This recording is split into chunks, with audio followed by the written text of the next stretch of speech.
Trap squad, trap squad, trap squad, trap squad, trap squad, trap squad, trap squad, trap squad, trap squad, trap squad, trap squad, trap squad, trap squad, trap squad, trap squad, trap squad. Hey, clickbaity political. Yeah, thirst trap, trap squad, squirrel squad. Our mission is critical to speak the truth to the masses. Yeah. We here for the fight. We ain't started, but we here to finish it. Sick and tired of seeing the privilege. Take advantage of the weak and the innocent. So we let a voice be heard. Every single weeknight. Unapologetic. Black people, despite this white supremacist system that we live through on a daily, we still throwing up those acorns cause we represent clickbaity. Yeah. Trap squad, trap squad, trap squad, let me hear ya. Trap squad, trap squad, throw those squirrels up if you with it. Trap squad, trap squad, yeah I see you, yeah I see you. Trap squad, trap squad, trap squad, trap squad, trap squad, hey squad, let me hear ya. Trap squad, trap squad. Throw those squirrels up if you with it. Trap squad, trap squad. Yeah, I see you, yeah, I see you. Trap squad, trap squad. Trap squad, trap, trap squad, trap squad, trap squad. What it do, what it do, what it do. Hey, good evening, ladies and gentlemen, boys and girls, trap squatters all around the world. You are all the way live with Marcus Farrell and Pastor Benjamin Dixon. Welcome to another episode of Clickbaity, Political Thirst Trap, your weekly source for information and all things possible. First, I wanted to start this thing off by saying we want the whole Trap Squad Clickbaity family to send their prayers out and well wishes to MONDALE Robinson. Mayor MONDALE was in a serious car accident this weekend. Now, you wouldn't know it because he might be broken, but he's going to run his mouth all day long. So you might have seen him on Twitter, and you might have seen him on different venues. But MONDALE hurt himself pretty bad. Had to have an emergency surgery, but he will be back with us at some point because MONDALE does not like to not be a part of this right here. So send to everyone who's watching, please send him your prayers. Shout out to his family. I'm gonna try to get up there myself to go see him in person. You know, if you're watching Mayor MONDALE, I'm stealing all your shine. So listen, man, I would not have. I saw the letter from the city of Enfield where he's the mayor, and I was like, dang, I didn't know my brother got in an accident. But then immediately the next tweet I saw was him reading somebody for filth. I was like, I said, okay, well, he's okay. Yeah. And then by the time I got around to call, I didn't call him like 2 days later. I said, oh, he was in an accident. He said he'd be okay. Got, good. But I prayed for him. And I called him and my man was still in the hospital. And then he started telling me all the injuries and stuff. I said, oh no, my brother got hurt for real. Yeah, no, MONDALE is lucky to be alive. It was I'm not gonna go through all the injuries. But I'll leave that on him. But I will say that and it makes me, before we start tonight's show, it makes me want to say a point because I've been thinking about this. Life is too short to not be to not live, love, pray, love authentically, right? Yeah. And life is too short to not do what God has called you or the universe has called you to do. Life is just absolutely too short. Absolutely. And like, so don't be playing in folks' faces, right? Don't be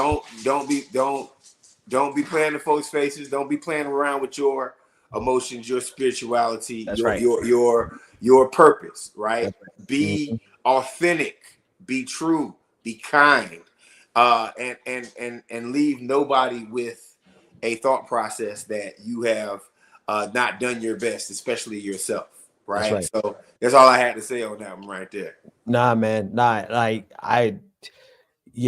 MONDALE will give all the information that he wants to give, but it just really shook me in a not in a funny way, but in a this brother don't stop kind of way, because he was so active on social media, But then when I got a chance to speak with them, I was like, okay.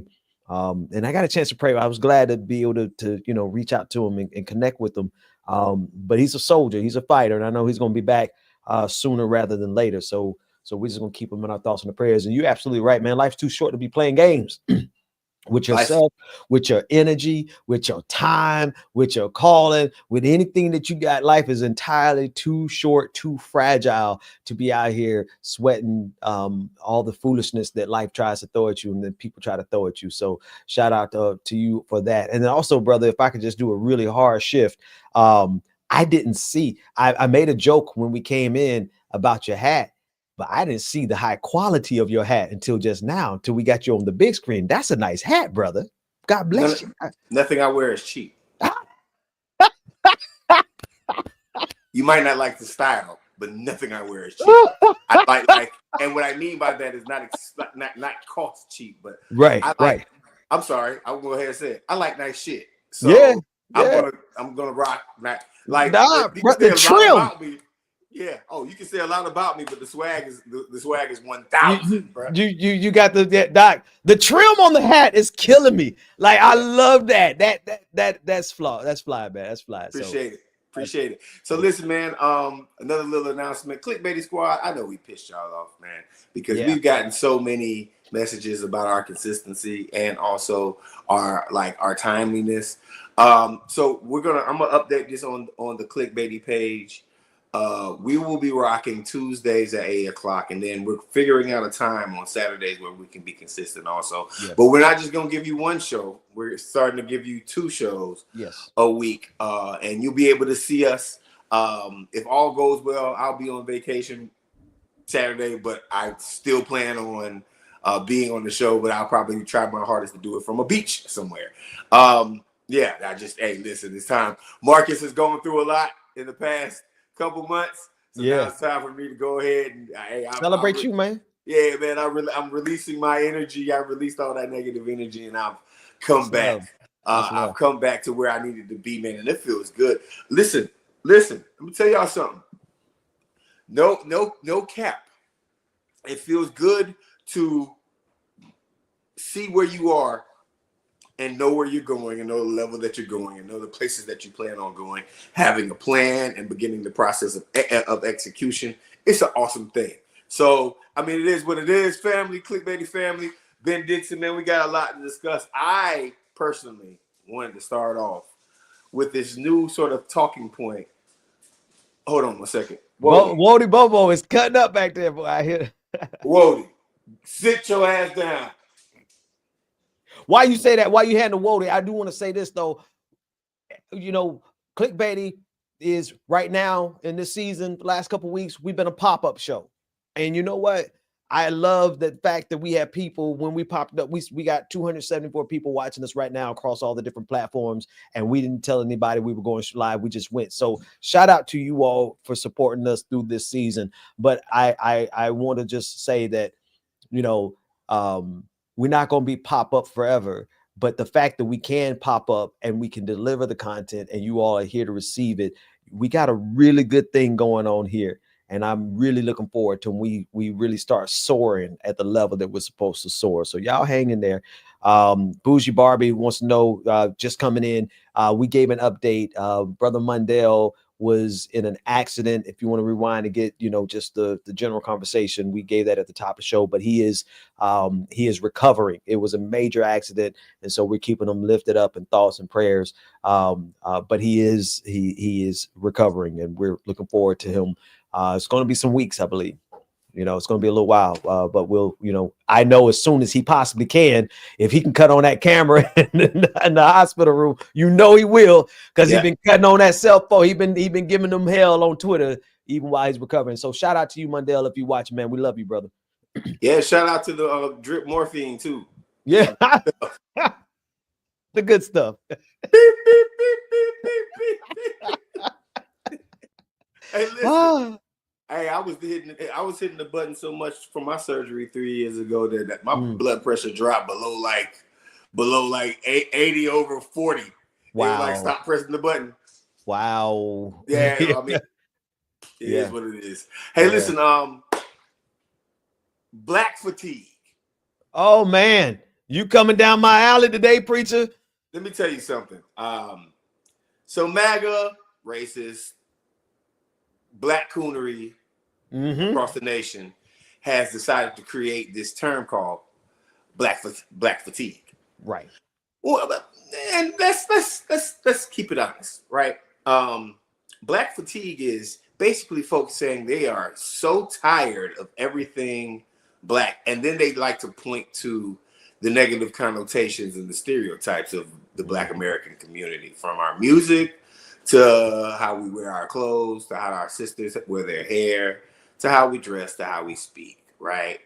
And it's amazing to me that there's not one aspect of any of these people who have said anything about black fatigue that they have not taken. Like, there's not one person that has said this that has not utilized black culture for their benefit when it's right.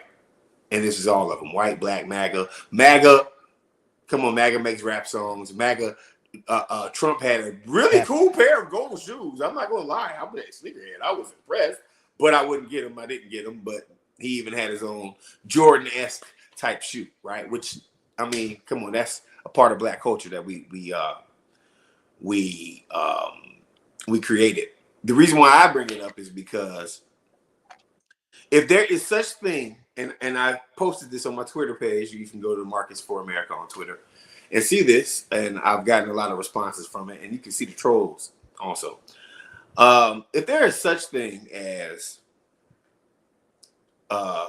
black exhaustion, a black fatigue, then there's definitely white exhaustion. And imagine how the black and indigenous community feels about white folks right now. You want to talk about, because fatigue is one thing, but exhaustion is a whole nother level. And I want to go into that just real quick. You know what we're tired of? We are tired of toxic whiteness that appears in every single aspect of politics except black liberation theology. I am tired of whiteness being in control of the Democratic Party. I am tired of whiteness being used in police shootings. I am tired of whiteness being used to target black men across the nation. I'm just tired of it. Now, don't get me wrong. Am I tired of white people in general? No, man. There's a lot of white people I rock with. I would never do that. But what I am tired of is seeing coons who are highly paid off of getting theatrical responses from white folks because they can justify saying things about black folks because of the color of their skin. You, sir, and ladies are lame. Now I'll pass it to you. Yeah. Oh, you passed it to me right at the thick of it. Listen. What you see on your screen right now is the Legion of Coon. You got, and I'm really kind of shocked, not totally and thoroughly with Dr. Boyce Watkins, but it seems like since he's got some new teeth in his mouth, he's started his cooning on a whole nother level. This is the panel that we're looking at right here. The Black Fatigue panel being hosted by niggas. And I use that term because all of them are MAGA aligned. And all of last week, when that white woman, Shiloh Hendricks, called that little 5-year-old the N-word with a hard ER, every single one of these people got called a nigger in their timelines by white MAGA. Yet, instead of them recognizing and realizing the insidiousness and the danger that this moment that white supremacy poses to black people, what they do is they go out there and provide cover for these crackers. I'm just gonna call it what it is, say what it is. Y'all got to forgive me. I'm like, this is why, Marcus, I'll let you know I'm taking a 3-month sabbatical from the church starting in June. First Lady or Pastor Jada, she's stepping up. She's going to carry the mantle for the Lord and for worship and praise and everything in that season, because we got to go to war against these demons. Not just the white supremacist demons, but the Black Legion of Coon who supports them. Every one of these people you see on your screen, Jason Whitlock, he's a hungry coon. Dr. Boyce Watkins, I loved him in the past, worked with him in the past, but what are we doing, brother? Why are you out? And Anton, whatever Anton Daniels, you know, all of these people that you see on your screen make a living now attacking the Black community. Here's the thing, Marcus. They take the very worst of the Black community and they use that as the justification for them supporting the very worst of white supremacy. This is what makes these clowns so horrible. What makes them so horrible is the fact that they are doing the work of white supremacy, setting the stage for violence. Here's why I'm not going to edit myself tonight. I might not say any words further than nigga and cracker, but because there are a lot of white folks on Twitter right now who have gone beyond Black fatigue. It's not just Black fatigue right now. They have right now hashtag TND. Or they might not put a hashtag. You'll just see TND. Ask me what TND means. Total nigger death. They are talking genocidal language to Black people. And here these 5 members of the Legion of Coon are giving them cover while white folks are literally on Twitter plotting violence against Black folks. So for me, it goes well beyond just a disagreement in terms of what level of Blackness you're comfortable with. And, oh, I'm tired of seeing, you know, Black people be ratchet. I'm tired of seeing all this kind of stuff that they use as their gateway to making excuses for white supremacy, right? We're well beyond that, because we're at the stage where these folks are actively planning. They're calling it the Summer of Love 2.0. Their intention, and they've made it expressly clear, is to provoke Black people into a rage this summer so that they can use violence to kill as many of us as possible. That is on the books. We have analyzed it with artificial intelligence. We screened Twitter. We got all the screenshots. We know what they're planning. And here you got 5 people on the screen right now. Jason Whitlock and his hungry ass. Dr. Umar, I might as well say Umar, he might be in that too. Dr. Boyce Watkins and all the others are on the screen. They're providing cover for white supremacy at a most dangerous time in American history. We don't have time for it, and we simply do not have time to coddle them or play around with it. I'm so glad. Thank you for bringing this up. Listen, man, this is how it's going to work, and the catalyst of this will be Derek Chauvin being released from prison. Mm-hmm. I want you guys to just mark the words right now, tonight, whatever it is, the 19th or 18th or something of December, of May. That's going to be the catalyst, and we're going to be rightfully upset, and there will be protests, and this is where the vigilanteism will come out of some of these white folks who don't have a badge, don't have a gun. I mean, don't have a badge, but will be able to conduct civilian sweeps of areas. I'm just going to say this right here. This is not me, because I'm not scared. If it's my time to go, it's my time to go. Don't come messing with me. Don't come over here. Mm-hmm. Don't come messing with me. Don't come messing with my people. And it's not even about a race war. Righteousness is going to win in the end, and that's what you guys don't realize. Good always wins. I know that seems faux pas, BS, but Hitler had to escape Germany or got killed in a bunker, whichever theory that you believe. He lost, right? Strom Thurmond had to apologize. Your ex-partner is dealing with a trash piece of crap after leaving you. Goodness always wins over evil. It does. So with that being said, these folks can sort of gatekeep their racism for white folks as much as they possibly can, right? One thing that they don't seem to realize is that the resiliency of the Black American community is something that America has never experienced before. We are a resilient people, and we've had people trying to tear our movements down from the inside since we've been here, right? There was always Steven from Django that was in the house. There was always someone sneaking into our movements. There was always a Black guy who was working with the feds who was selling weed to the jazz musicians and then telling on them right after he sold the cannabis to them. There was always a way for some Black person to be ostracized and targeted by someone with the same skin color. And I'll be very interested in hearing what this brother right here has to say. Yeah. Let me hear what he has to say about it, because I still have my reservations about this right here. So glad you're joining us. And so, Anton, since you're the rookie, I'm gonna let you answer the first question, and then everybody jump in. I will ask, because there's so many of us, that everyone try to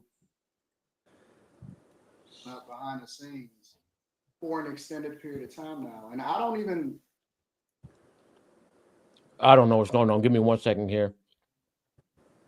Monday CRM Oh, has the best good AI Lord. features in the game. Especially in sales. Hands I down. gotta get So for me, I I gotta get a version of YouTube that ain't got these ads. There we go. Yeah. Black There we go. fatigue is the easy way for us to categorize it. I think that it's more or less about N-word fatigue.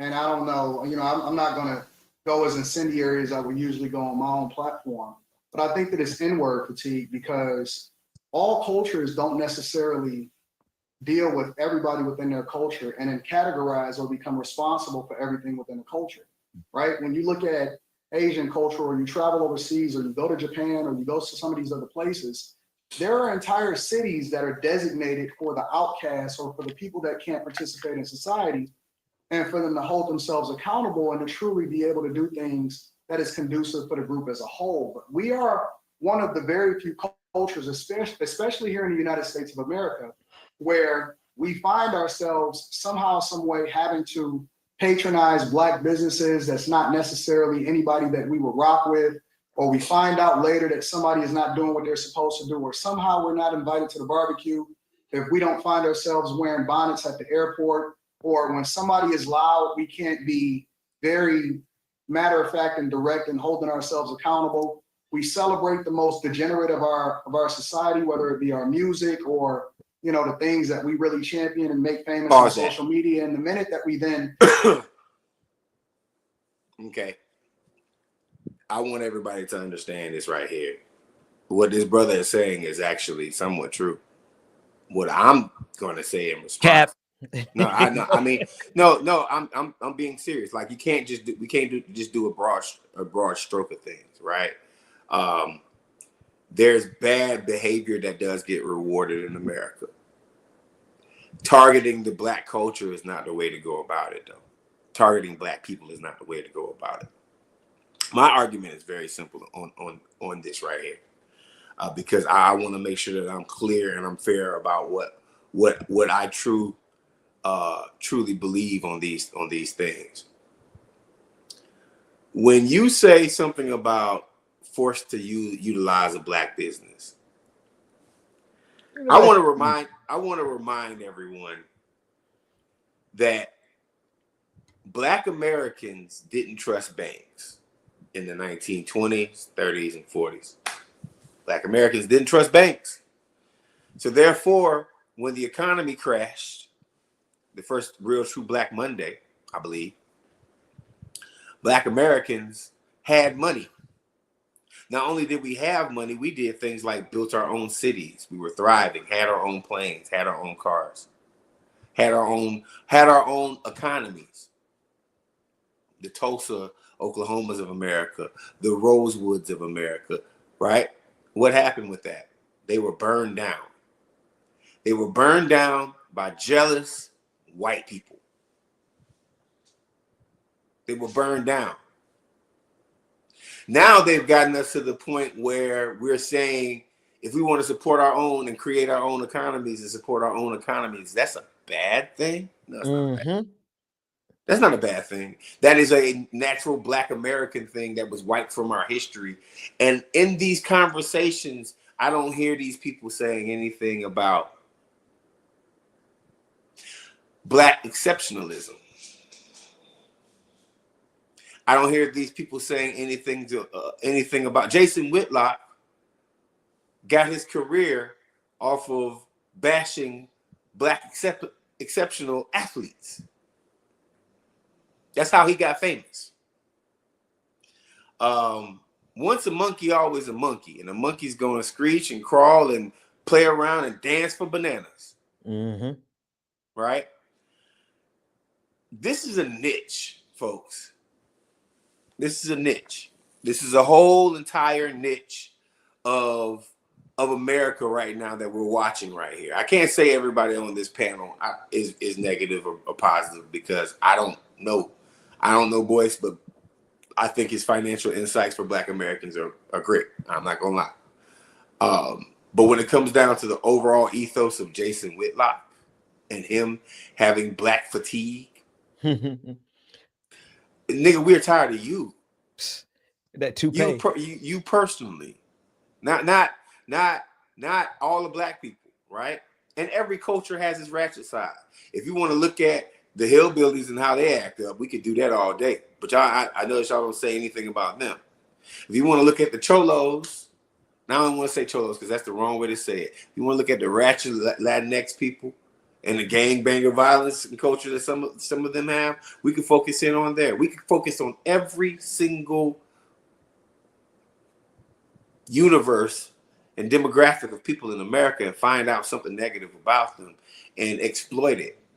You know why they're really talking about Black people, Ben? Why is that? Because everything Black people touch, whether bad or good, is amazing. Turns into gold. It turns into gold for everybody but Black folks. Here's where why I said cap to what Anton was saying. Is because number one, nobody is asking you, Black man, to support anybody's Black business. Take your money to everybody white you want to take it to, because the white man's water and ice is always colder than everybody else's ice to you, right? The second thing is there is a degenerate culture that is the United States of America, that is the world population 2025. Degeneracy sells. That has been America for a very long time. And to turn that inward and to say, oh, it's unique to Black folks. And then even to go one step further, he says in other nations, they separate the degenerates and put them in another community. What he's saying is what he's not saying is he refuses to connect the fact that this country benefits and takes profit out of the Black community expressly because of that culture. They want that. They celebrate it. They have every one of these, everything that you see and you categorize as ratchet for Black folks, you're going to see a simulacrum in the white community. Every single thing that they complain about in Blackness, they turn around and do it in whiteness. They've been doing it since they complained and said the figure of a Black woman was something that was Jezebel, that was horrible, that you shouldn't have. And oh, we hate the Black woman's body. Now they all out there dying from butt lifts and injections in their butts. They hated the Black lips. What do they turn around and do? And they inject their lips so that they can get Black lips. Every aspect that they call ratchet about Blackness is something that they not only replicate, but they monetize. And then they continue to exploit the Black community. Here's the thing, though. None of those resources come back to the Black community. The exploitation that happens to Blackness is a constant and persistent drain of resources from Blackness. Here's the other thing. Not only is it, number one, a degenerate culture all the way around society. Number two, they're profiting off of the degenerate culture in Blackness because they monetize it and they do it themselves. But number three, let's just get right down to it. At the end of the day, it's not even about the fact that we have people in the black community that you could call ratchet or problematic. The truth of the matter is that these 5 people on this panel are giving cover to the most violent breed of white supremacists, ignorant as well, but that we have seen in generations. And so whatever the problem is in the black community, for you all to go step and fetch and bring and fetch the water for Massa at the same time Massa is out here talking about killing us,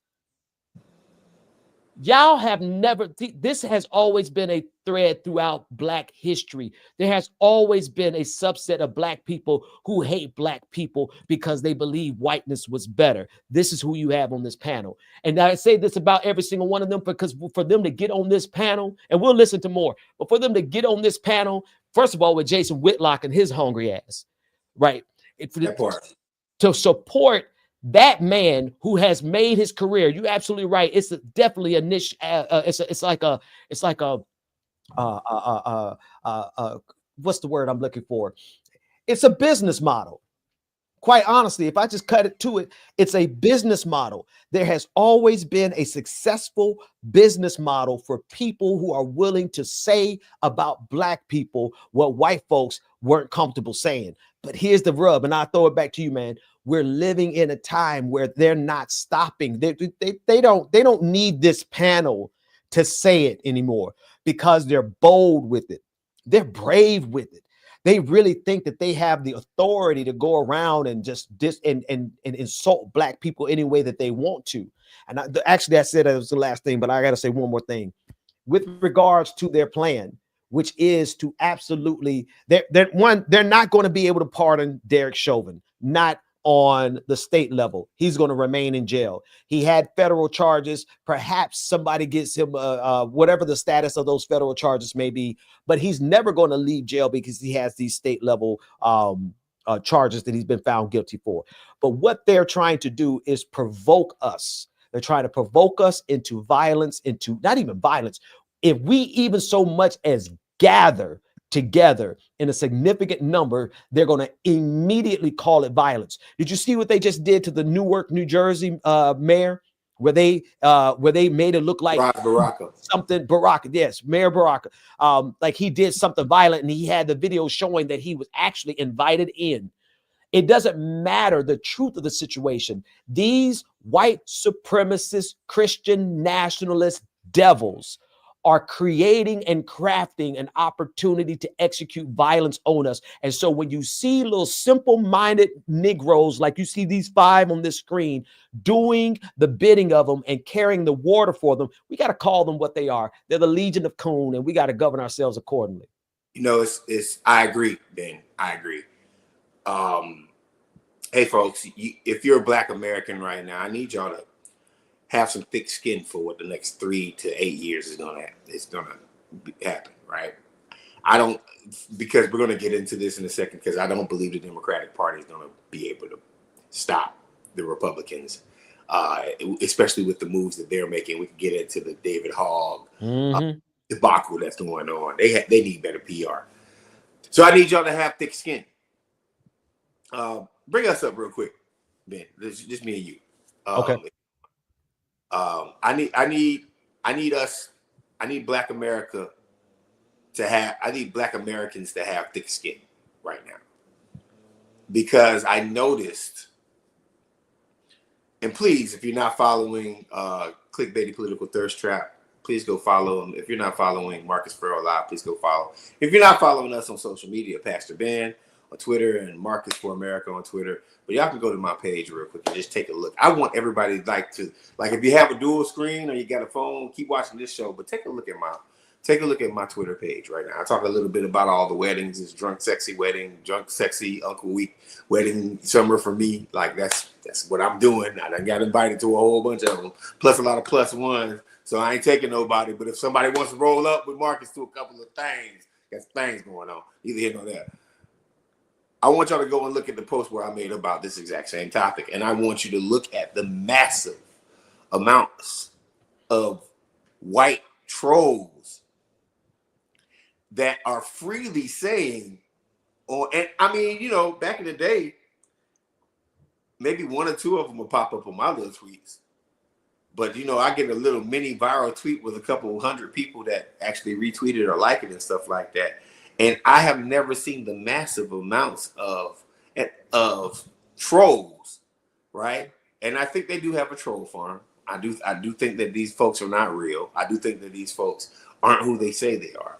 But I need y'all, especially if you're doing work online, because see, I'm gonna tell you something. They're not gonna do it to you in person. They're scared. They're scared. They don't want to do the daily microaggressions. They can't do that. They're not going to do the daily microaggressions. But yeah, there you go, Ben. Just take a look. And by the way, while you're there, follow me. Thanks. Just take a look at what they do, what they've said, right? The massive amount of words that have came out that normally folks would have been a little bit afraid to say. This happened in the past 24 hours, right? Right?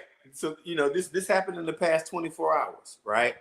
And the reason why I bring this up is because I need Black Americans to have thick skin, and I need real white Americans who are allies to come to our defense, more than just come to our defense, call these folks out. We are at war right now. We're at war with fascism, and we're at war with a racism that probably trumps Native Americans. I mean, trumps the Nazi regime when it comes down to the strategic implementation of online, because we've never seen this before. We've never seen online harassment. And if you guys get mad at every single thing that's going to be said to you, we'll be arguing all day. I got to do other things in my life. I got a couple businesses that I'm running and a new one that I just launched. And I don't have time to spend all day arguing with folks. But you have to have thick skin, because they're going to say what they can. They're probably going to try to dox you. They're probably going to try to do everything possible to make sure that your life is terrible, right? Because this is what they want to do. They want to put us in a negative. They want to put us in a negative mindset. And what I say about that? Mm-hmm. What do I say about a negative mindset? Not this There year. are some humans who look just like you. You might be laying next to one of them that want you in a negative mindset, so you won't fulfill and accomplish everything that you need to accomplish. Preach, brother. Be a successful human being.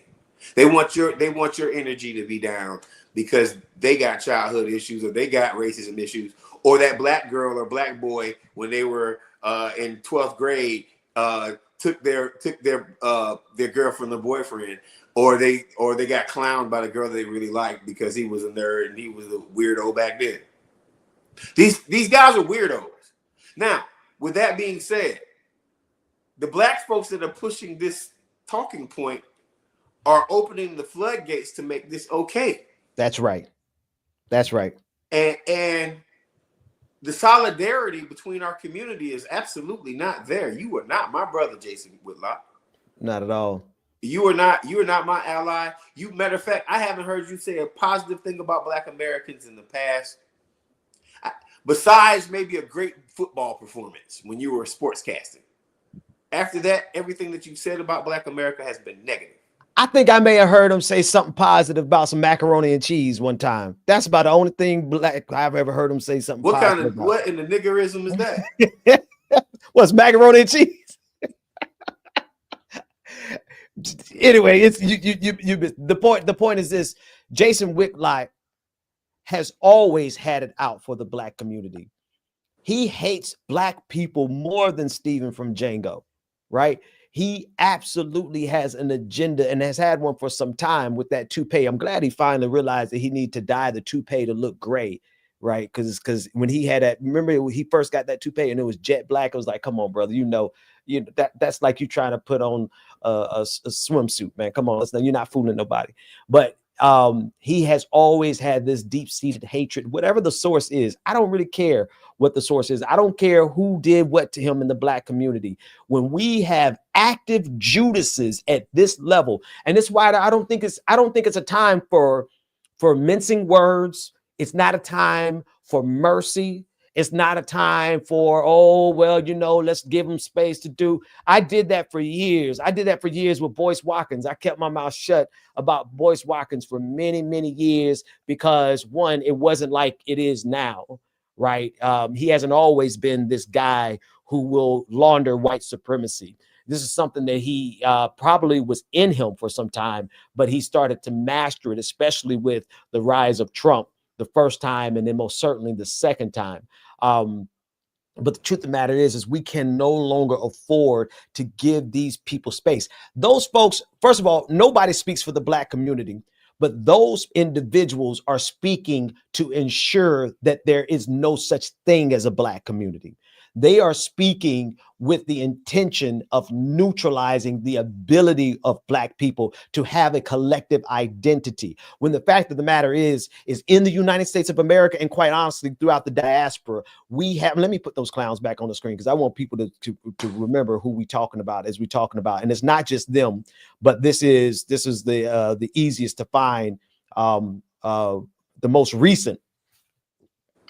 These people are actively working to ensure that there is no possibility of Blackness and Black community in the United States of America. They want us to believe that we're all by ourselves. They want us to believe that there's nothing that connects us and nothing that binds us. And that is quite literally one of the first tools of a fascist, is to erase your identity, to erase the connectivity. And here we have 5 Black people on the screen who are actively doing that role and trying to divide us. And here's the thing. You mentioned Dr. Boyce Watkins and his financial advice, which he's been doing some time, and he's good at financial advice. But capitalism doesn't need, and quite honestly, capitalism doesn't want a collective Black identity. And so all of these people are actively working against the very possibility of Black solidarity. These are some of the same people you're going to see them turn around and attack the Black diaspora. Not Dr. Watkins so much, but I don't know. Maybe he's changed on that. He used to be really big on the Black diaspora, but they're changing on that now because they need to divide and conquer. And no, because they need a paycheck. Well, they need to. Well, I was getting to that. That was my next sentence. Oh, my bad. They're doing no. You led right to it. Because white supremacy needs us to be divided and conquered. They have historically given the top dollar, the biggest paychecks to Negroes like these 5 that you see on the screen, because they can do it better than white people could ever do it. You know, Ben, not only are you right, and we can get back to this if you want to, but, you know, MAGA sucks. Racism sucks. I never want, somebody said, have thick skin and what? Have thick skin and get ready to fight, sis. That's right. Have thick skin and attack back.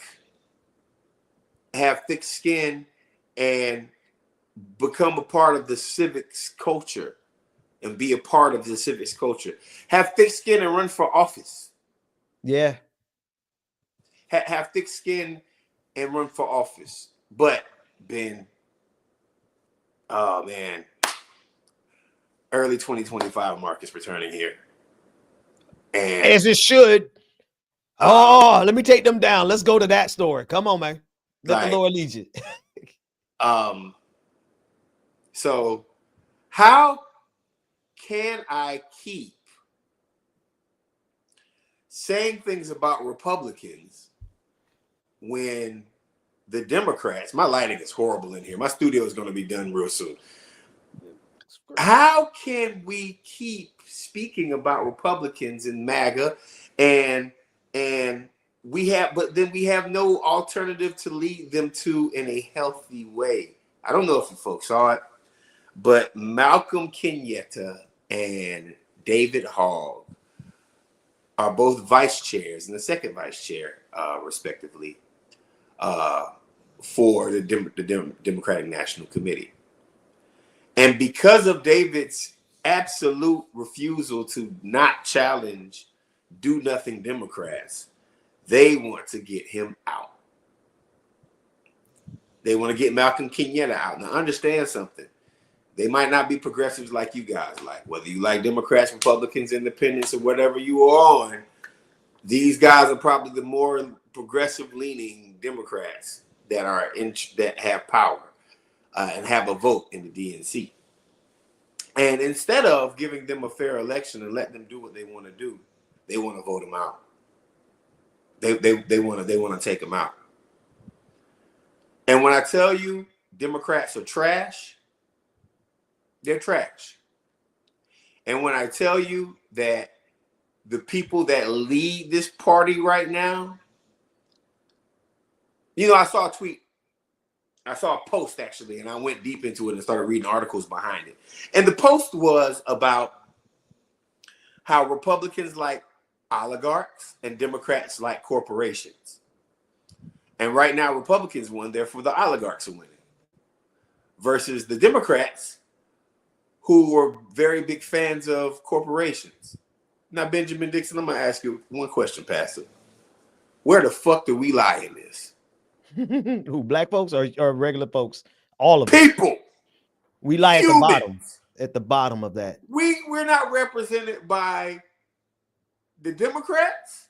We're not represented by the Republicans. The Republicans will kill us fast. The Democrats will bleed us slow. And there's nothing for us to lean on when it comes down to our issues. Tell me I'm wrong. They spent more time arguing with David Hogg than they have fighting against Trump. Yeah. They had more time saying, I want to be able to do more of nothing.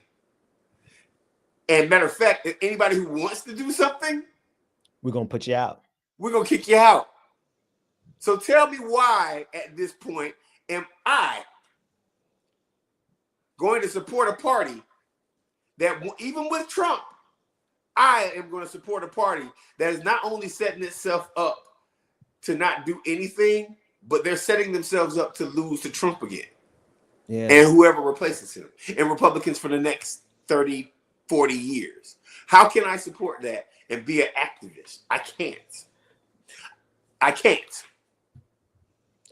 So here's, I think I agree with you probably 99%. Here's the only 1%. Let me start with the 1% I disagree with you. The Democrats, I don't think it's a 1% difference between us tonight, brother. I can't even, let me take these cats down. I don't think that there's a 1% difference. And you and I, we had it out a couple weeks ago. So we don't see eye to eye on the principle here. The principle here is that there's a difference between the two parties. And we've had that disagreement, right? But tonight, it ain't even about that. Tonight, what it is that we're dealing with a party that has spent more energy. And I want to play this clip because I really want to hear what Malcolm says about this, Kenyatta says about this. But they have done more to oust David Hogg than they have organized resistance to the threat that we're facing right now. Now, here's the thing that I might disagree with you on if there was that 1%. It's the fact that whether or not do I want to put energy into even worrying about the Democrats right now. Because to me, the more divided that we are, the more quickly we're going to fall to MAGA's fascism.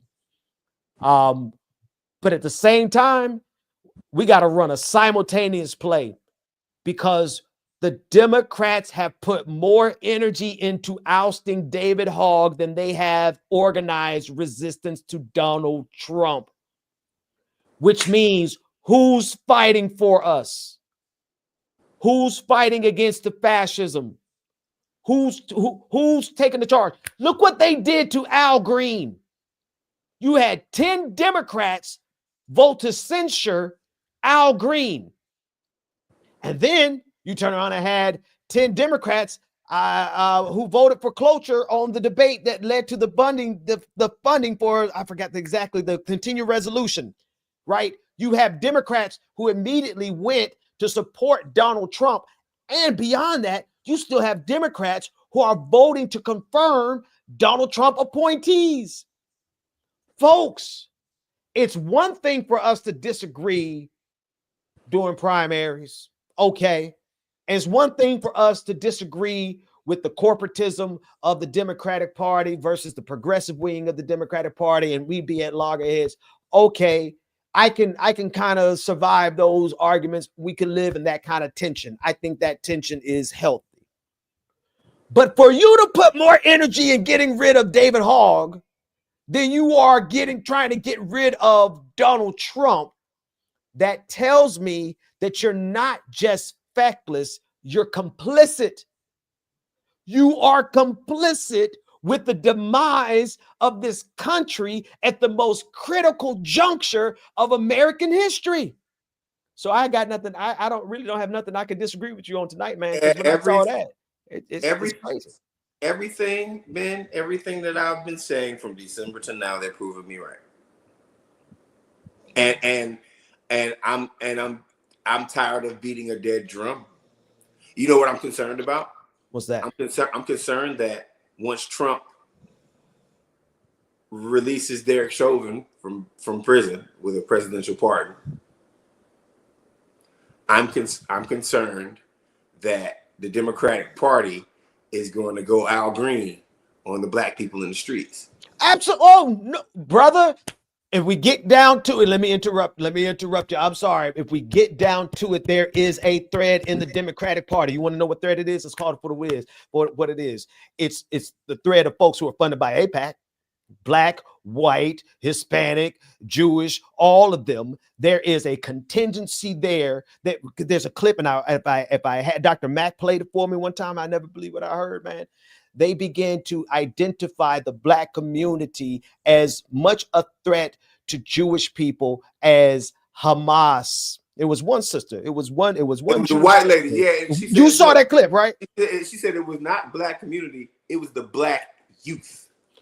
Brother, there is a thread in the Democratic Party that will actively participate in the destruction of the black community, full stop. And if we can't call it for what it is right now, then what good are we? What good are we? Well, right? Here's my thing. How can we share a party with that? But see, here's my thing too. Right now, we are far enough away. We got to get through this summer. We got to get through this summer and let me make it's a slight correction. Donald Trump may get him off of his federal charges and pardon him up, because I don't even remember the exact federal charges that he's under right now. I got to look that up. But that's as far as Donald Trump could possibly reach, is those federal charges. Derek Chauvin is not leaving state prison unless the governor pardons him there in the state of Minnesota.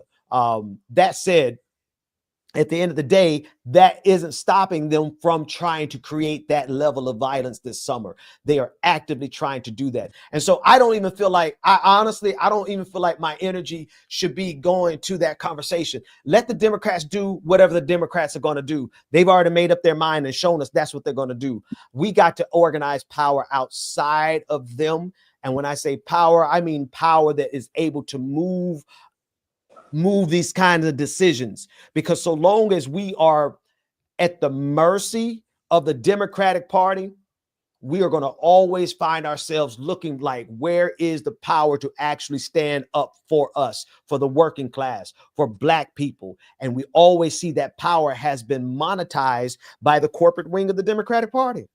Listen, there's a lot of viewers, not as many from the Clickbaity channel, a couple of them from the Benjamin Dixon channel. By the way, I love all y'all. No matter what y'all be saying about me, I love y'all. Nobody say nothing about you, boy. Go ahead. You're crazy as hell. You better look through your comments. That Marcus guy is that guy. Oh man, stay at the comments, man. Them your people, man. Most of them don't even own my channel. Look, man, I'm about to eat some food on air. Let me stop. That was the blackest thing I've done. Go ahead, feel free to eat. What I'm about to say is very real.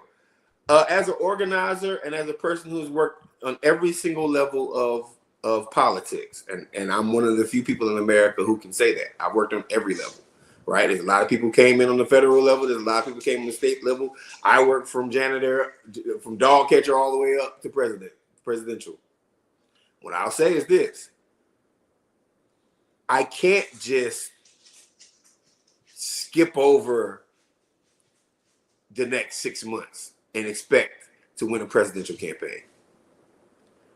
the moves they're making right now are going to absolutely affect the turnout for the midterms. The moves that they're making right now are absolutely going to affect the presidential race.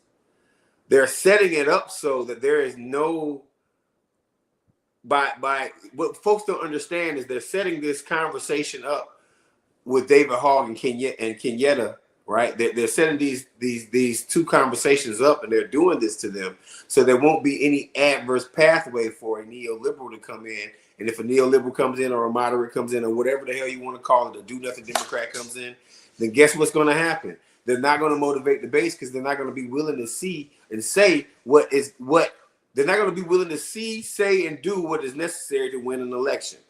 Even if they are lying and willing and just want to lie and say they're going to do some progressive things just so they can get the Republican out of office. They're not going to be willing to do that.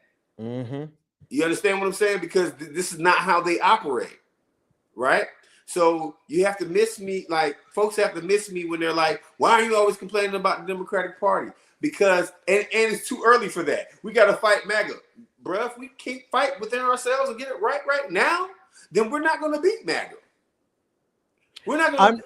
I'm going to be, I agree with you, but I'm going to be honest with you. I'm not, let me say, you're right to have what you say and what you feel and what I'm not saying I'm not trying to change your mind. I'm just going to offer my mind. My mind is the imminent threat that Black people are facing because of MAGA aligned white supremacists. That's the only thing that's on my mind right now. Second thing that's on my mind is organizing Black power, not only to stop those crackers, but also to put pressure on the Democratic Party. And the third thing I want to add on, it's not just the AIPAC wing of the Democratic Party that we got to watch out for. It's the Woodrow Wilson Democrats. It's the Woodrow Wilson liberals, those liberals who like institutions, they like democracy. It's those liberals who like global, like the League of Nations, the United Nations, they like that. But you know what else they also like? They like the Klan, they like racism, they like white supremacy, and they hate Black folks. There's plenty of those type of folks in the Democratic Party. Destiny is one of them, one of their favorite people. And so there's an entire power structure that is at the core of the Democratic Party that is just resetting. They didn't get destroyed by MAGA, right? They're getting more funding now because of MAGA. And there are all people right now who are not aligned with the best interests of Black folks. Last thing, and I actually want to get your opinion on it, and I want to play what Malcolm Kenyatta is saying. It's those Black folks, here we go again. Black folks, y'all know I love you. I love Black folks no matter who they are, unless you like Candace Owens and big man with the toupee. I can't think of his name. We just talked about him. Jason Whitlock. I love Black folks, but when y'all use Blackness to give cover to do nothing Negroes like Jim Clyburn, when y'all use, because how many times we covered it? How many times have we seen Jim Clyburn jump in? Forget about elections. Forget about the elections. He has actively jumped in to tell us what we don't need, to tell us that we didn't need our student loans forgiven, to tell us that we didn't need this particular policy. And we use Blackness to cover this wing of the Democratic Party. As much as I like to hold my peace and not go to war with Black folks, especially Black folks who are so closely aligned, and Black people who I love my brother Bakari Sellers. I love my brother Michael Harriet. I love those brothers. But when y'all are using Blackness to cover this mess in the Democratic Party, y'all gonna turn me real fast in a hurry back to the 2015 Ben Dixon, who got blocked by Joyanne Reed because I had to call them out for that all the way back then. Go ahead and get blocked, bro. I feel like it's about to happen, Doc. Yeah, I mean, because like, let me before we run this clip, I do have some thoughts about what you just said. I just want, this is for you personally, right? This is not like, I want you to just make the math, do the equation all the way through, right? Mm-hmm. Okay, so you want Black people to organize properly. You want to make sure that you stop the immediate threat of what MAGA is trying to do, right? Mm-hmm. You want to stop these enablers from having power, right? Mm-hmm. The answer to that is either a Democratic Party or a functional organization that supports a Black movement, right? And supports candidates that will reverse the tide, reverse the course of what MAGA has done throughout having elections during the midterms and change the ethos of the country when the next presidential election happens, so they can win. That has like because the lawmaker is the end all be all, right? The lawmaker is the end all be all. If the party is the way it is right now, the lawmaker is not going to be a Democratic lawmaker. It's not going to be somebody that's going to be on our side. It's not going to be somebody within the party that comes and can actually speak to the issues of our community. The equation has to have the equal sign, and that equal sign is elected officials that actually represent us. That equal sign, at the end of the day, in order to have the right protection mechanisms, we need to have a president that when a Supreme Court justice dies, or when it's time to appoint federal judges, they're going to have federal judges that actually are all across the country that are not supporting MAGA. Like, we're going to have a president that nominates someone that gives a damn about the black and brown community, right? That's for protection mechanisms, because they're coming after the Constitution. In order for that to happen, we have to win an election. So like the commenter said, we're going to have to walk and chew gum at the same time, or this ain't going to work. It's just not going to work. I'm saying this like for real. I'm talking to you, and not even a negative man. I'm talking to you. No, I'm you understand what I'm saying? I'm receiving it all in. I'm listening. Yeah, like we have to have elected officials. We won't have elected officials if the Democratic Party is playing the game that they're playing right now. At the end of the day, we have to win elections so we can actually wield power. True, with one exception. We're at a different inflection point. Let me take them down for a minute. We'll bring them back up in a second because I want to hear this conversation. We're at a different inflection point. We're in an inflection point where MAGA is actively organizing themselves to start arresting Democrats. It's very possible that we're going to be entering into a season where elections don't even matter anymore because Democrats have fumbled the ball so many times to allow Donald Trump get into the position that he's already in. This is an existential crisis for the Democratic Party as well. But they don't realize it yet. It's like the Guns of August, the book that talks about World War I and why it was so bloody. It was because World War I, they were fighting World War I with new technology, using the new weapons, using old mentality, where you line up your troops. Like in Civil War, you lined up your troops and everybody shot, Well, World War I brought the advent of the first machine gun in war.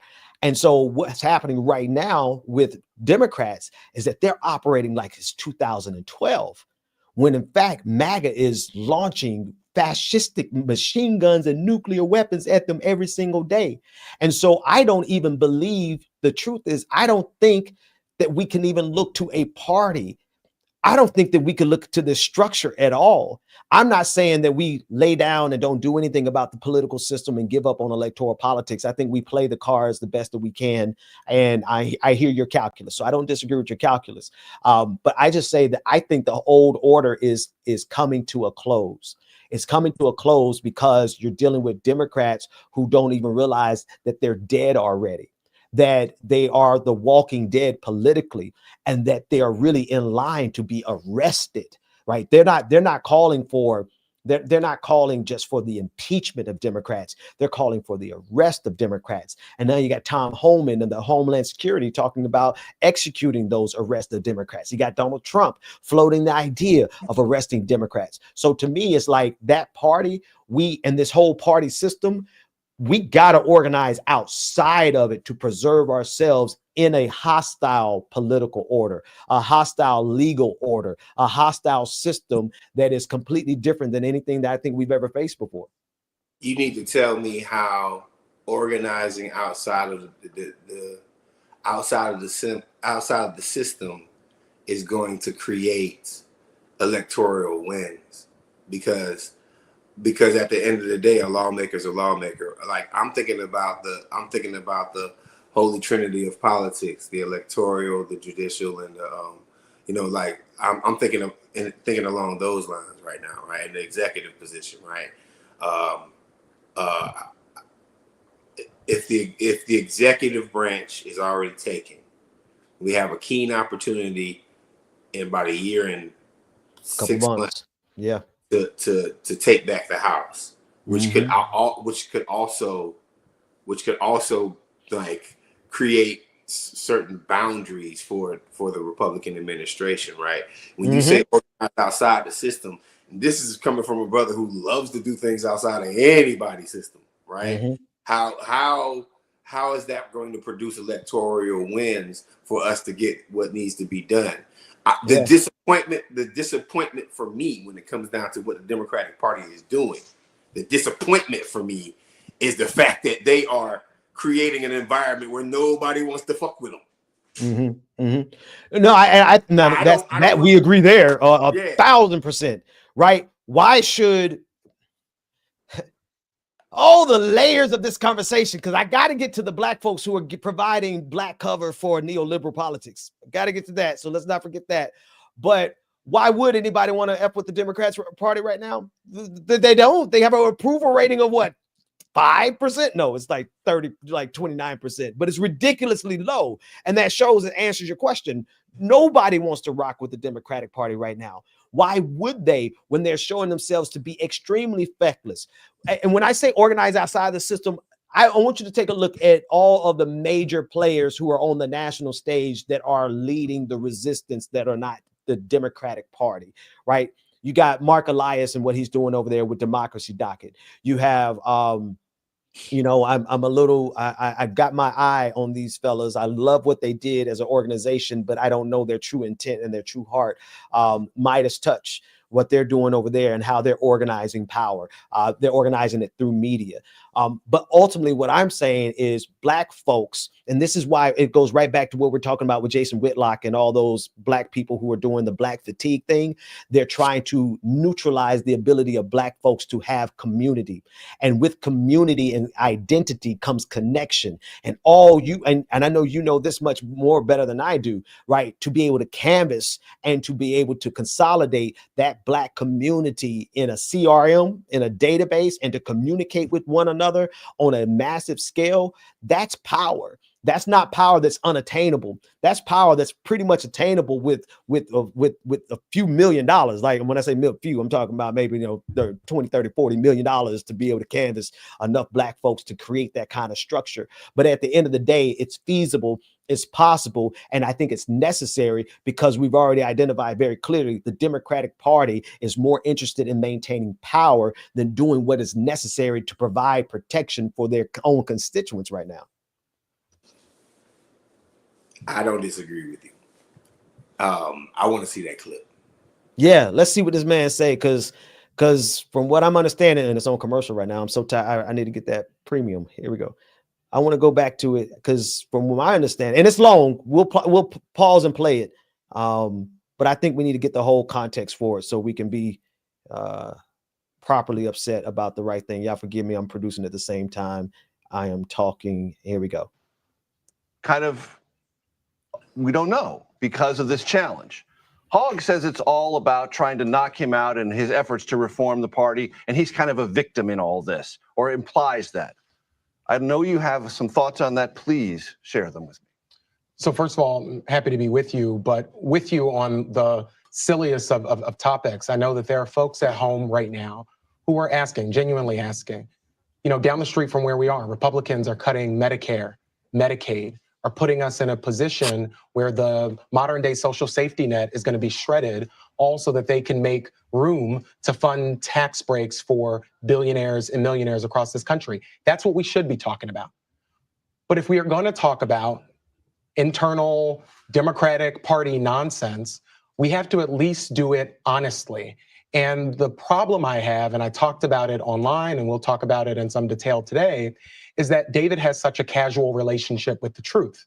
He understands, like I understand, that this complaint about the procedural mechanisms of the election was filed back in February.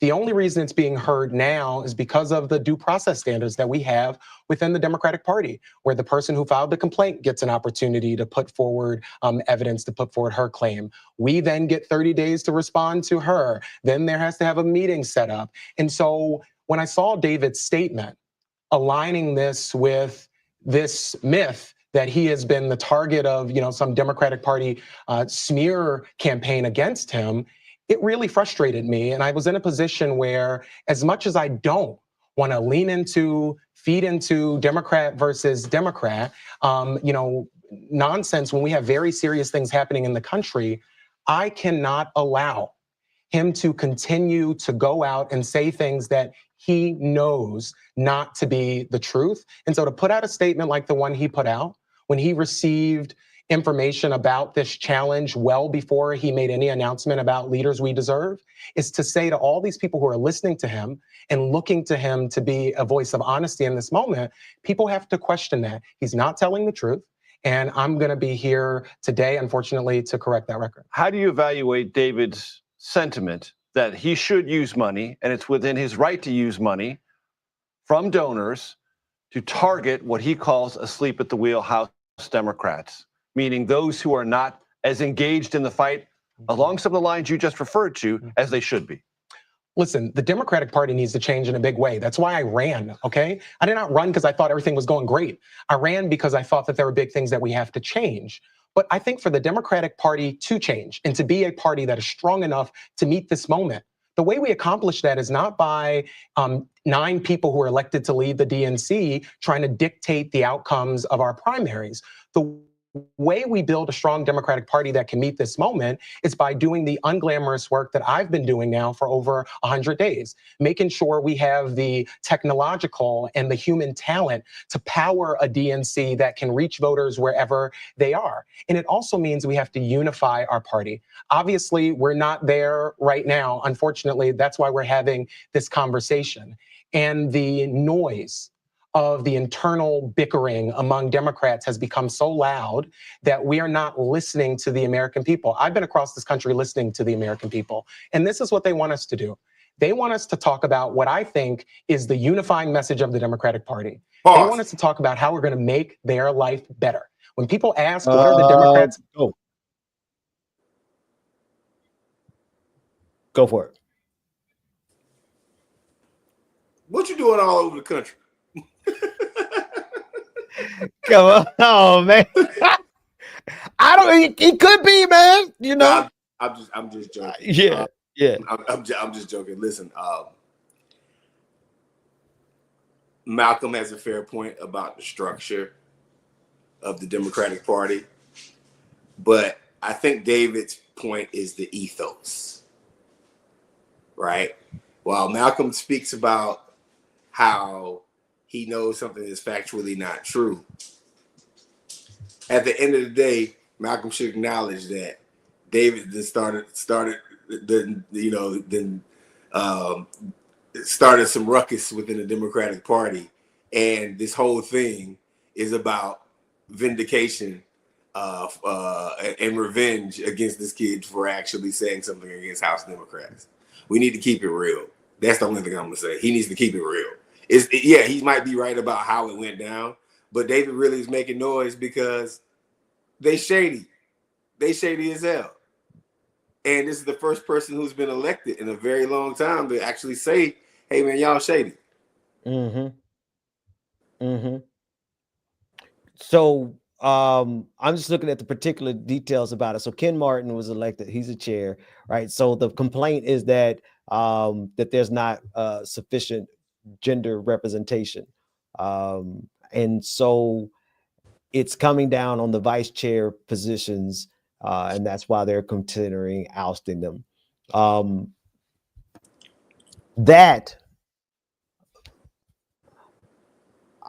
don't know that I have too much to say about the nuance of their justification of this. But what I will say is the fact that it has been made clear in these first 100 days of their tenure that the Democratic Party is so opposed to the very ideas that both Malcolm and David were bringing forth that I get it. I get it, Malcolm. You're talking from the standpoint of integrity of the root cause, and you're tracing it back to the root cause. So I'm not going to knock you for that. But I will honestly say, though, brother, that root cause whether it's executed or not, that the young lady who, or I'm sorry, I don't know if she identifies as a woman or not, but her name Kaylin Free, I believe. The truth of the matter is that whatever ideas she brings in, if she gets this and whoever, they get another new election and somebody else replaces it, the progressive ideas are going to be assassinated. They are going to be thoroughly destroyed in the public eye, just like the ideas that you and David were bringing. I get the nuance of being precise. I get it. And I'm a man of integrity. So I'm not going to, I'm not going to brush that aside in this particular clip. But I'm gonna keep it 100 with you. I'm also not gonna sit around and lament and be worried about it and be like, oh, it's David is imprecise in his language. All right, David, be more precise in your language. Make this about what it truly is, though. At the end of the day, the Democratic Party has spent more energy trying to keep you from doing what needs to be done with the Democratic Party. Hey man, that has been clear.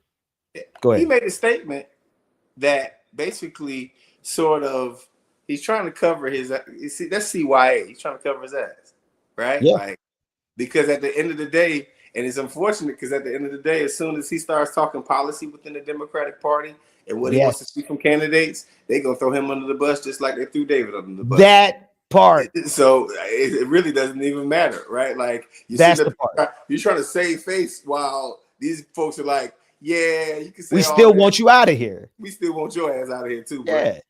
Because it's not about this. That's why I said, like, why are you wasting your time with that statement, man? Like, why are you wasting your time?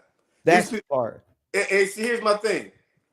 To everybody who's watching, to everybody who's been alive since 2016 and saw what happened with Bernie Sanders at the convention, and saw what happened, even though if we saw what the internal politics, and I'm talking about up and down from local elections all the way, well, not as much local. I will give local Democrats props. They tend to be a lot more progressive. But when you get to that certain level of Democratic politics, it becomes nothing but politics internally. And who wants to play that when they're not even playing anything for us, right? Who wants to play that? Like, who I want to talk about reparations and like not deporting innocent Americans. I want to talk about like not killing kids in the Gaza Strip. I want to talk about too many Democrats who support that. Right. And you can't tell me that the majority of Democrats support that. You can't tell me 70% of Democrats support that. You can't tell me that 40% of Democrats support the war in Israel. I mean, the bombing of Israelis. I mean, of Palestinians. You can't tell me that. I like to see stats, but I don't think it is. So they're not representing us. They're representing a financial interest. Again, and anybody who wants anything from that. Like, I wonder if has anybody out there seen Trap Squad, help me out. Has anybody out there seen any of the chairs of the Democratic Party, whether it's first chair, second chair, I believe they have third chair. Anybody seen anything, a statement about the situation in Palestine? Has anybody publicly came out against it? That's an elected official within the Democratic Party. I'm interested to know that. I can find out myself, but we can definitely find out. You can continue. Nah, man, I'm trying to figure out what that is. I think you summarized it quite well. It's the CYA that Malcolm is doing, and he's dotting his I's and he's crossing his T's. I get it. I get it from an integrity perspective. I get it, but it's almost like, what even is the point? What even is the point expending energy on that? It's a thing to say, oh, I see you, David. I see you, David Hogg. I see you flipping this and spinning this like a political operative would do, right? And I'm not going to tell anybody to go out here and flip on your integrity, because I don't do it, right? In my I don't know how many years I've been doing this, 11, 12 years of doing this. I have never had to make a disingenuous argument in order to forward my point. So I see you, Malcolm. I recognize the integrity that you're walking in. But you know what? I also see you, David Hogg. And you know what? The Bible says, be wise as serpents and harmless as doves. I think we got to split the difference between these two. Because if David is maneuvering and spinning this to say, hey, this is really about them not liking what I'm doing, that's a political move. That is not something that I would personally do, but this is what politicians do. This is what politics do. This is what I mean, if we can't handle that little bit of fudge with David Hogg, how y'all gonna handle what's happening with MAGA? It's like you cannot. It's a mismatch. There's an asymmetry there. We're living in a time right now where we're having to weed through layers and layers and layers of disingenuous spin, and we're gonna take up our cross and carry it on this one with David fudging the numbers on the root cause. I don't. It doesn't make logical sense. Not at a time where we're in an existential fight for our lives. Like we're in an existential fight for democracy. Like there's so many things that are quite honestly, like he said at the beginning of the clip, that are on the line, that are existential. I just don't know if I would have put any energy whatsoever in trying to correct David on the record for the public nature. That was a completely internal memo that should have stayed internal. Yeah, like email your boy and say, "Hey man, why you out here lying like that?" Bro? Yeah. That should have been internal. Hey, Ben, would you put up David Morris's comment? And then my response to all this is that here's my thing, man. David Morris.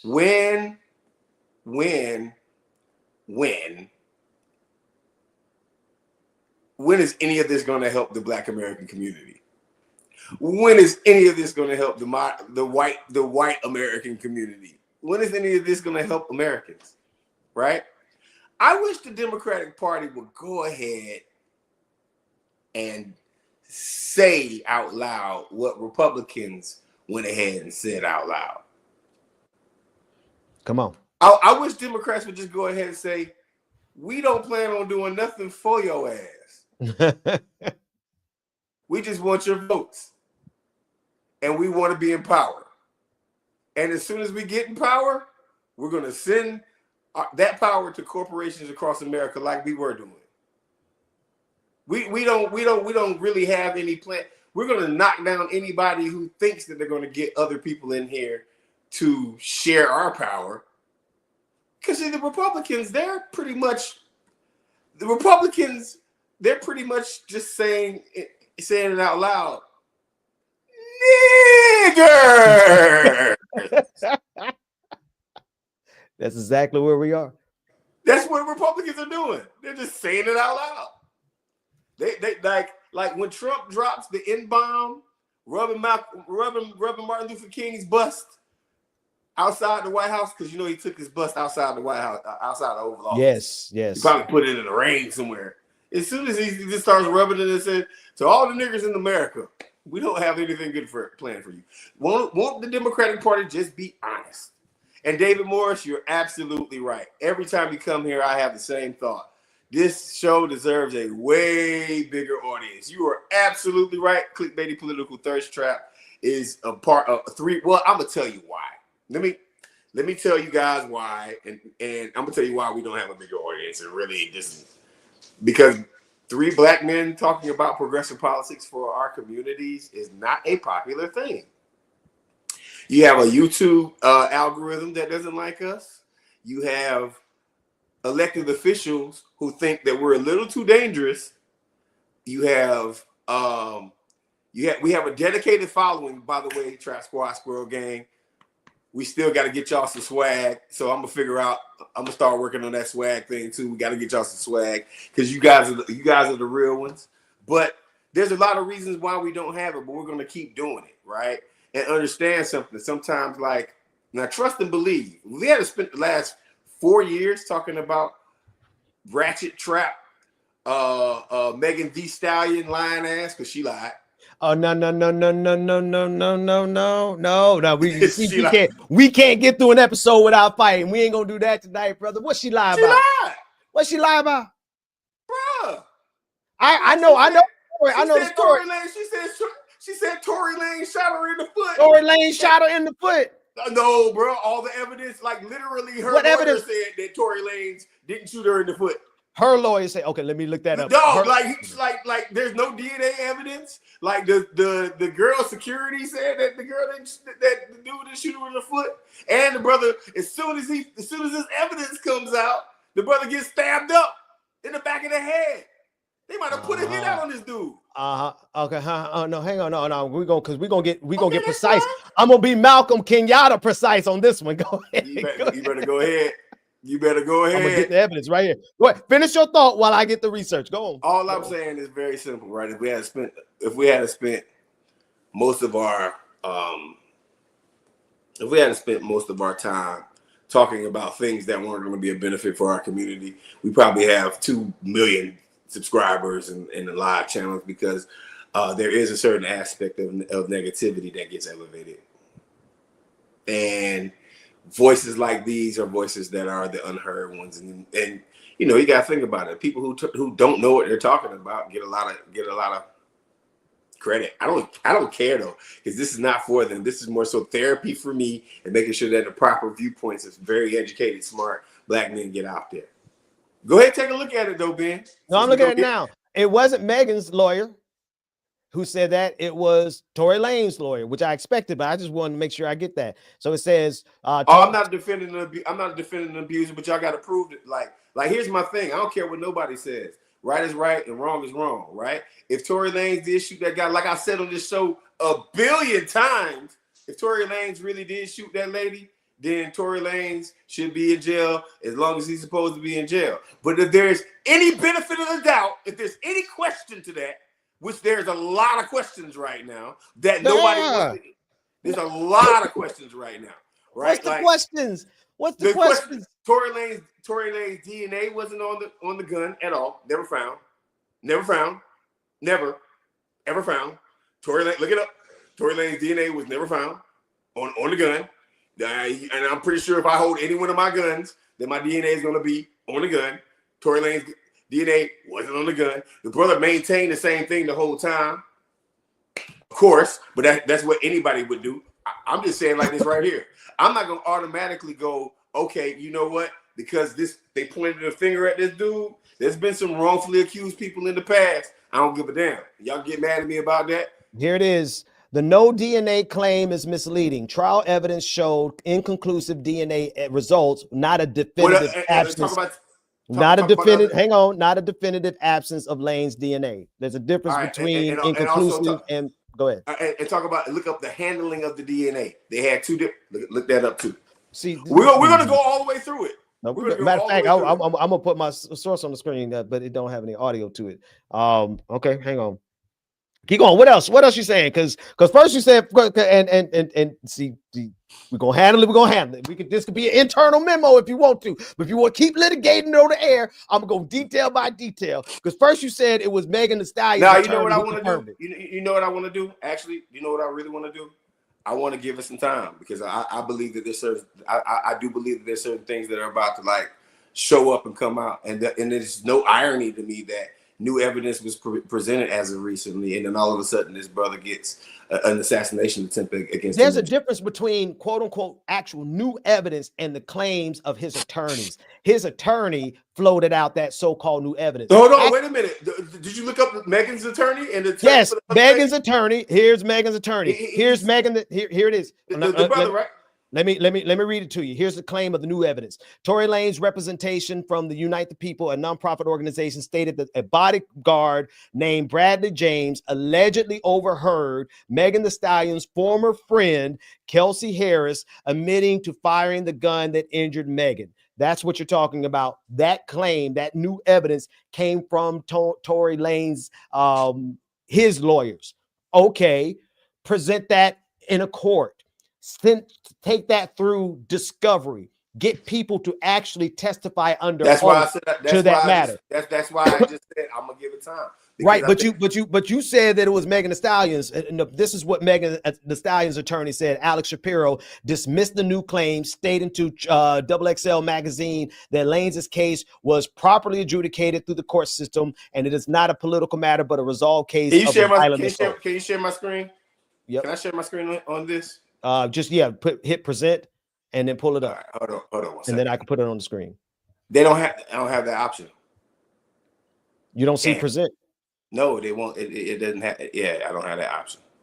Really? Well, yeah, I'm dead ass serious. That's strange. What? Send me the link. Comments, recordings. Kelly, we went over. We just literally got done talking about David Hogg and them like 5 minutes ago for at least 20-30 minutes. We talked about it. But Hey man, I got one more topic I think is a bit of importance to literally everything that's going on right now. Our highest executive position in the American government is bought and has been bought by either Russia, Israel, or now Qatar. or now we can go ahead and say Dubai. Trump and his plane. Trump accepted a $400 million gifting of a plane from Saudi Arabia. Was it Saudi Arabia? Qatar. Qatar, yeah. Right. And Barack probably would have said, "Hey man, y'all could probably hit me with this when I'm doing my speeches after I get out of here." Trump took it now. The decorum of the Democratic Party and the way that they did things is now officially over with. And I'm at a place where I want to see a politically ratchet leftist be in power. I want somebody who's messy, organized, makes mistakes, cuss people out, talks noise, and says, "You haven't done shit for black people. You haven't done shit for LGBTQIA people. You haven't done shit for nobody in America. Why should I listen to you anymore?" And if Congress is not with me, then fuck you too. I'm just gonna do some executive orders, and this might be my last term. That's what I want to see now, because there's no other way that we can continue doing this. Not Mr. Nice Guy. Let me find somebody who can speak and look like Obama. That is over with, man. Trump murdered that person. Trump murdered that thought process. He ended that thought process of decorum. And I don't want to see any more politicians with so much. Jasmine Crockett is well on her way. AOC used to be there. I need a lot more politicians that's going to be willing to actually get into street fights. You know what I mean? If you're a sister, y'all know what it means to take them earrings off and go get that Vaseline. We need some I wish Emma for wood Democrats. Yeah, that's what we need now. And I mean, that's all I got. That's all I got for the show, man. That's it. I mean, that's the fact. We could end there, man. We could end there. But we go talk about this Megan Thee Stallion thing next time we come around. Man. Get your facts right, bro. No, I don't. It's not even no. It's not even no big deal to me. Like, again, I'm a fan of justice. I don't care about where it comes from. My thing is this right here. There's been entirely too many people that have been arrested for BS. And I think that if your case stands up, the case gonna stand up. I'll be wrong. I'm keeping 100. I think there's many more who have never even been arrested for it. That part also. You know what I mean? Like the Diddy trial, we didn't even mention that. I don't even think I'm adult enough to watch the Diddy trial. I don't think like woo. It's next level, man. It's next level. And it's gonna be going on for a little while, man. So we can bring that back. Who needs porn anymore? Just read the transcript. It's like a Stacey Abrams book. And with that, ladies, gentlemen, and gender non-conforming friends, this has been another wonderful episode of the Clickbaity Political Thirst Trap. I love you, Stacey. Y'all keep y'all hearts and minds, thoughts and prayers out there for our boy Marcus Mayor Mondale Robinson. He is in recovery now, and so we're gonna keep him lifted up. He will be back with us as soon as he can get back on his feet. We're just glad that he survived and that he is absolutely strong enough to still be giving these devils hell on Twitter. So he might be down and in the hospital right now, but his spirit ain't down and his wisdom ain't down. So y'all send up some acorns as we get out of here. Send up some squirrels and some acorns for our boy MONDALE Robinson, and we'll see everybody next time. Take it easy, folks. Peace. Like and subscribe. Do that. Trap squad, trap squad, trap squad, trap squad, trap squad, trap squad, trap squad, trap squad, trap squad, trap squad, trap squad, trap squad, trap squad, trap squad, trap squad, trap squad. Hey, clickbaity political. Yeah, thirst trap, trap squad, squirrel squad. Our mission is critical to speak the truth to the masses.